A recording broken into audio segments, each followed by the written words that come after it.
প্রহ্লাদ মহারাজ বলছেন, ভগবানের সেবা করছি আর তার বিনিময়ে যদি কিছু চাই, তাহলে সেটা ভক্তি কি করে হলো? এটা তো ব্যবসা হয়ে গেল। হে ভগবান, আপনার সঙ্গে আমি ব্যবসার সম্বন্ধ স্থাপন করতে চাই না।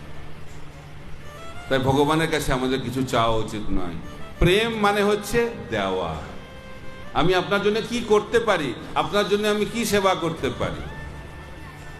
কিন্তু আমরা এই জগতে যে তথাকথিত ভালোবাসার সম্বন্ধ স্থাপন করি, সেখানে আমরা কি চিন্তা করি? আমি কি পাবো। আমার পাওয়াটা বন্ধ হয়ে গেলেই ভালোবাসা বন্ধ।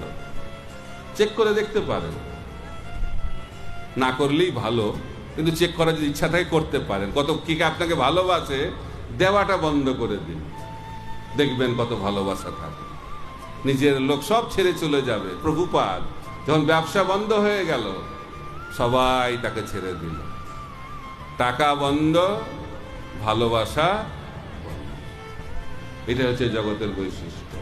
যদি অভিজ্ঞতা না থাকে, অভিজ্ঞতাটা না হলেই ভালো, কিন্তু অভিজ্ঞতা তো হবেই। ভগবান দেখাবেন আমাদের সবাইকে, কিন্তু যারা ভগবানের উন্নত ভক্ত, তাদেরকে খুব তাড়াতাড়ি ভগবান দেখিয়ে দেন, আর না দেখেই তারা শিক্ষা লাভ করেন। তাই আমাদেরকে এই শিক্ষা লাভ করতে হবে যে আমরা কারো কাছ থেকে কিছু চাই না। যদি চাবার আশা থাকে, তাহলে কি হবে? পিঙ্গলা বেশ্যা বলছেন শ্রীমদ্ ভাগবতে, আশাই পরম দুঃখম নৈরাশ্য পরম সুখম। আমাদের যদি সুখ লাভ করতে হয়, আনন্দ লাভ করতে হয়, আশাকে আমাদেরকে পরিত্যাগ করতে হবে। একটাই আশা থাকতে হবে, আমি কি করে ভগবানের সেবায় যুক্ত হব।